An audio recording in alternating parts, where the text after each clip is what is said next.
देखो बच्चों, आज अपने अकाउंट में सवाल नंबर 16 को हल करेंगे।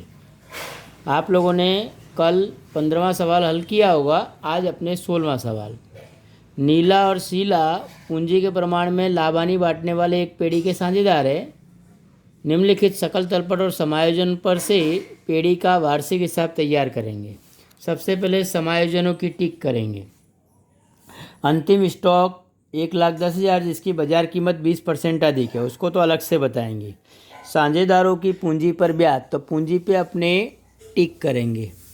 उसी प्रकार आरण पर ब्याज हो तो आरण पे भी टिक करते हैं। तो यहाँ आरण पे भी ब्याज है तीसरे समायोजन में, तो आरण पे ब्याज पे टिक कर लो। चौथा समायोजन दिया है, देनदारों पर डूबत ऋण अनामत का प्रावधान करना है।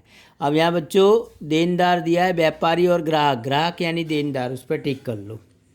हिसाबी वर्ष के अंत में चुकाना बाकी खर्च भाड़ा और वेतन, तो भाड़ा पे अपने टिक करेंगे और वेतन पे भी टिक करेंगे।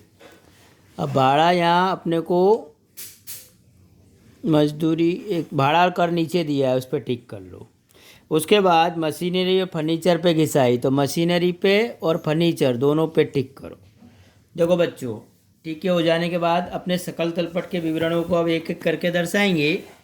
सबसे पहले यहाँ पूंजी दी है, तो पूंजी अपने आर्थिक चिट्ठा में बता देते हैं आज। देखो बच्चों, पूंजी नीला की और आहरण, तो यहाँ आज अपने आर्थिक चिट्ठा में नीला की पूंजी को बताते हैं पुरानी पद्धति से, जैसे 11वीं में करते थे। 1,00,000 की पूंजी, उसी प्रकार 4-5 लाइन छोड़ के लिख दो शीला की पूंजी। शीला की पूंजी, और यहाँ शीला की पूंजी दी है 50,000। उसके बाद दोनों का आहरण दिया है, तो माइनस आहरण, उसकी रकम 20,000 है नीला की, और इसके आहरण की रकम भी नीचे लिख दो 14,000 रुपये। देखो बच्चों, यहाँ व्यापारी और ग्राहक, व्यापारी यानी लेनदार, तो यहाँ लिखो व्यापारी, और व्यापारी की रकम जो दी है 90,000 रुपये, उसको 60,000 रुपये उसको बाहर निकाल दो। उसी प्रकार ग्राहक, ग्राहक यानी देनदार, ग्राहकों को अंदर रखो, ठीक है, इसलिए 90,000 रुपये के ग्राहक यानी देनदार। माल वापसी, अब देखो माल वापसी को अपने व्यापार खाते में ये खरीद वापसी, और इधर माइनस बिक्री वापसी, बिक्री में से बिक्री वापसी घटाएंगे, तो यहाँ खरीद वापसी जो उधार में दिए उसको जमा में से घटाएंगे, और जमा में दिए उसको उधार में से, तो खरीद वापसी 3,000 और बिक्री वापसी 2,000, इसको यहाँ लिख दो। उसके बाद हुंडिया, हुंडिया यानी लेनी हुंडी और देनी हुंडी, तो लेनी हुंडी की उधार बाकी है 1,000, लेनी हुंडी 15,000, लेनी हुंडी 15,000, और देनी हुंडी उसी के सामने उसकी बाकी है 20,800। उसके बाद रोकड़ और बैंक, रोकड़ यानी नगद शेष, नकद शेष 1,000, और बैंक यानी बैंक ओडी, तो BOD बैंक ओवरड्राफ्ट 14,000, जो जमा बाकी दी है वो बैंक ओवरड्राफ्ट की है। उसी प्रकार डूबत ऋण और डूबत ऋण अनामत, देखो बच्चों, अब लाभानी खाते में डूबत ऋण का अपने फॉर्मेट बनाएंगे, प्लस डूबत ऋण A प्लस डूबत अनामत A और माइनस डूबत अनामत T। अब यहाँ अपने डूबत ऋण की रकम 400 रुपये दी है, सबसे टॉप में लिखो 400 और माइनस में लिखो 1,300, फिर घटा के जोड़ के बाहर निकालेंगे। खरीदी और बिक्री, खरीदी 1,40,000 रुपये,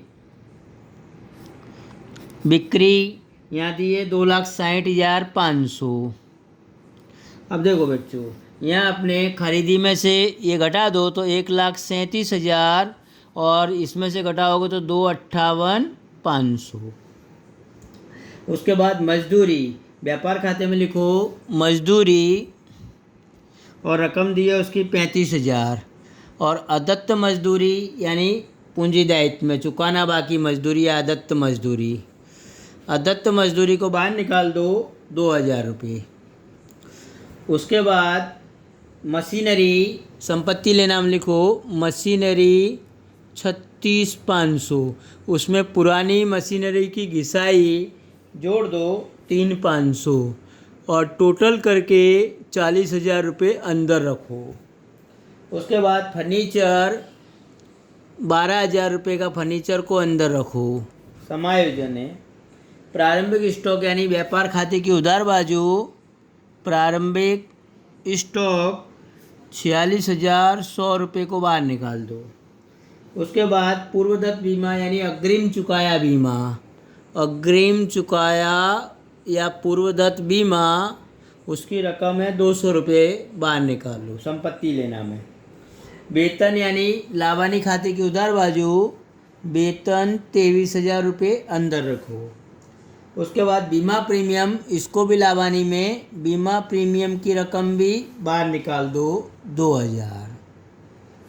उसके बाद भाड़ा और कर समायोजन है, इसकी रकम को भी अंदर लिखो, भाड़ा और कर 12,000 रुपये। उसके बाद विज्ञापन खर्च लाभानी में लिखो, विज्ञापन खर्च समायोजन नहीं है तो बाहर निकाल दो 2,900 रुपये का विज्ञापन खर्च। उसके बाद ख्याति संपत्ति में ख्याति 72,000 रुपये को बाहर निकालो। उसके बाद मकान पर समायोजन है, मकान मतलब पट्टे रखा मकान 14,000 रुपये का, इसको अभी अंदर रखो, फिर समायोजन गिनेंगे। लीला की लोन, लीला की लोन अंदर रखो और लोन है 30,000 रुपये। देखो बच्चों, अब अपने यहाँ एक एक करके समायोजन को करेंगे। अब यहाँ अपने पहले आंतरिक समायोजन, अब आंतरिक समायोजन में एक ध्यान देना है कि यहाँ भाड़ा पट्टे का मकान, अब देखो बच्चों, भाड़ा पट्टे का मकान जो अपने अंदर लिखे थे 14,000 रुपये का, वह मकान 1/10/14 को भाड़ा पट्टे पे रखा।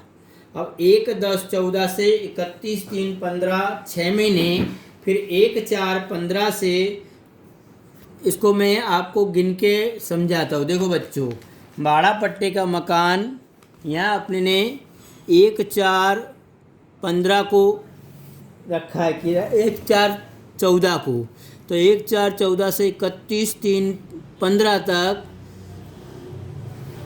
सॉरी 1/10/14 को रखा भाड़ा पट्टे का मकान, तो 31/3/15 तक 6 महीने, फिर 1/4/15 से 31/3/16 तक 12 महीने, એટલે 18 महीने मतलब 1.5 वर्ष पहले रखा। अब टोटल 5 वर्ष के लिए मकान पट्टे पे रखा, तो 5 वर्ष में यानी 60 महीने, 60 महीने में से 1.5 साल के 18 महीने घटा दो तो ये रकम बची 42 मास के लिए। तो 42 मास की रकम पट्टा की 14,000 हो और अपना चालू वर्ष 1/4/16 से 31/3/17 तक का है। 31/3/17 के हिसाब बना रहे अपने, तो 12 महीने की रकम कितनी, तो 14,000 गुणे 12/42, तो ये रकम आई 4,000। फिर से एक बार समझो, ये मकान 1/10/14 को अपने ने पट्टे पे रखा, तो 1/10/14 से 31/3/15 6 महीने, 1/4/15 से 31/3/16 12 महीने, यानी टोटल 18 महीने पहले पट्टे पे रखा। अब 5 वर्ष के पट्टे पे रखा, तो 5 वर्ष में 60 महीने होते हैं, उसमें से 1800 घटा दो तो ये रकम बचेगी 42 महीने की। यहाँ अपने एक पद रखेंगे, 42 मास की रकम 14,000 हो तो 12 मास की रकम 4,000, तो पट्टे रखे मकान में से अपलिखित करेंगे 4,000। अब देखो यहाँ में 4,000 मकान में से अपलिखित संपत्ति लेना में, तो 10,000 रुपये बाहर निकाल दो और दूसरी असर लाभानी में बता दो, पट्टे रखा मकान में अपलिखित 4,000। अब देखो बच्चों, लोन पर ब्याज, अब यहाँ लोन 1/11/16 को ली है, 1/11/16 को, अब 1/11/16 को लोन ली है और लोन पे अपने ब्याज गिनेंगे।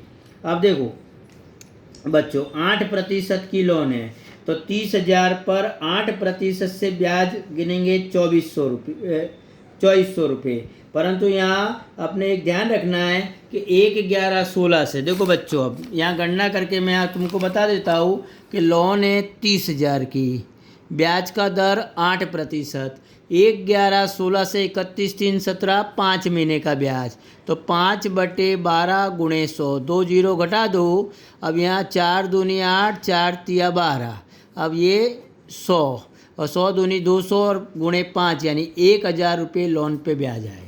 अब लोन पे ब्याज, लोन में प्लस कर दो, प्लस ब्याज 1,000 जोड़ के बाहर निकाल दो 31,000। अब लीला की लोन पर ब्याज लाभानी खाते की उधार बाजू, लोन पर ब्याज 1,000 रुपये। इस प्रकार दो असर देंगे। अब आंतरिक समायोजन अपना पूरा हो गया। अब नीचे समायोजन, मुख्य समायोजन। अंतिम स्टॉक 1,10,000 है जिसकी बाजार कीमत 20% अधिक है। अधिक वाली कीमत को अपने ध्यान में नहीं लेंगे, इसलिए अंतिम स्टॉक की कीमत सिर्फ 1,10,000। और संपत्ति लेना में भी लिखो अंतिम स्टॉक 1,10,000। दूसरा समायोजन है पूंजी पर 6% ब्याज, तो पूंजी पे ब्याज पूंजी में प्लस कर दो, पूंजी पर ब्याज 6,000 1,00,000 पर। शीला की पूंजी पर ब्याज 50,000 पर 6% से 3,000, और ये ब्याज वितरण खाते में उधार बाजू, पूंजी पर ब्याज नीला शीला 6,000 3,000 जोड़ के 9,000 बाहर निकालेंगे और पूंजी दायित्व बाजू बताएंगे। उसी प्रकार आरण पर ब्याज, आरण में प्लस करो, आरण पर ब्याज नीला का 900 रुपये और शीला का ब्याज आरण में 600 रुपये, तो यहाँ 600 रुपये बता दो।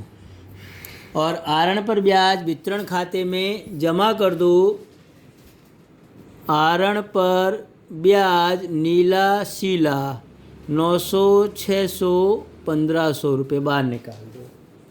उसी प्रकार देनदारों पर 5% डूबत ऋण अनामत। अब देखो माइनस डूबत अनामत 90,000 के 5% 4,500 घटा के 85,500।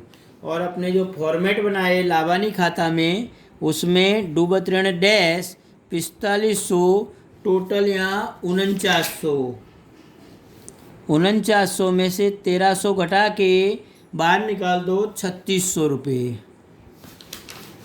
अगला समायोजन हिसाबी वर्ष के अंत में चुकाना बाकी भाड़ा 300 और पगार 950। अब देखो वेतन में वेतन जोड़ दो प्लस चुकाना बाकी वेतन की रकम दी है, यहाँ चुकाना बाकी वेतन 950, तो 950 रुपये जोड़कर 23,950 बाहर निकाल दो। उसी प्रकार भाड़ा में भी जोड़ो, चुकाना बाकी भाड़ा और रकम दी है भाड़ा की 300 और 300 जोड़ के 12,300 बाहर निकाल दो। और दोनों असर पूंजी दायित्व बाजू बताओ। चुकाना बाकी वेतन 950, चुकाना बाकी भाड़ा 300 रुपये, दोनों को बाहर निकाल दो।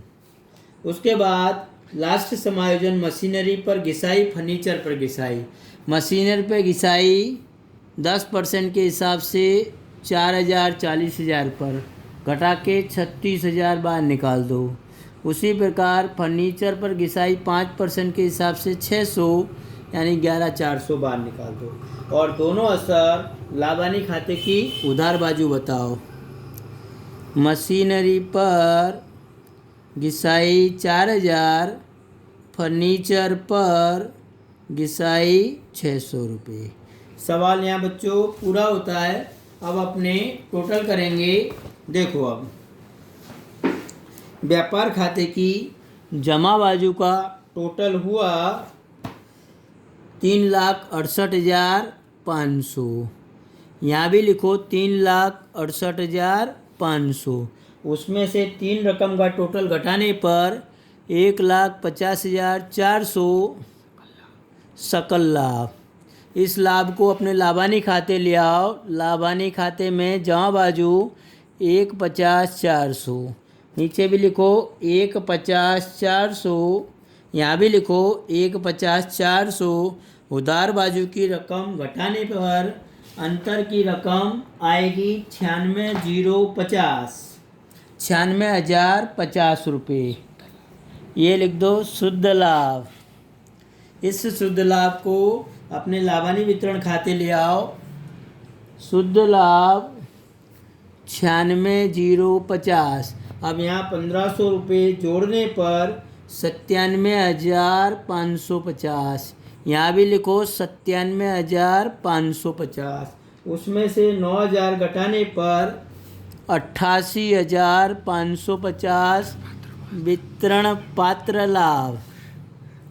नाम लिखो नीला और शीला, दोनों के बीच अपने बांटेंगे। अब देखो बच्चों, यहाँ लाभानी पूंजी के प्रमाण में बांटना है। पूंजी दी है 1 लाख और इसकी दी है 50,000, तो 2:1 के प्रमाण में इस लाभ को बांटेंगे। तो 2:1 के प्रमाण में 59,033 और उसको मिलेगा 29,517। इस लाभ को अपने पूंजी दायित्व बाजू पूंजी में जोड़ेंगे प्लस वितरण पात्र लाभ। इसका लिख दो 59,033 और इसका लिखो वितरण पात्र लाभ 29,517। देखो बच्चों, अब ये तीनों रकम को अपने जोड़ेंगे तो इसकी रकम आएगी 1,65,033 रुपये। उसमें से 20,900 आरण के और आरण के ब्याज के घटा के 1,44,133। उसी प्रकार इसके लाभ को भी जोड़ो, तीनों को मिलके 82,517। उसमें से अपने आरण और आरण की ब्याज 14,600 घटा के बाहर निकालेंगे 67,917। अब दोनों बाजू का टोटल 3,41,100। यहाँ भी लिखो 3,41,100 से टोटल बराबर होगा। देखो बच्चों, आज का यही होमवर्क है। इस सवाल को अपनी नोट्स में तुमको हल करना है और हल करके कंप्लीट करके मुझे बताना है बाद में।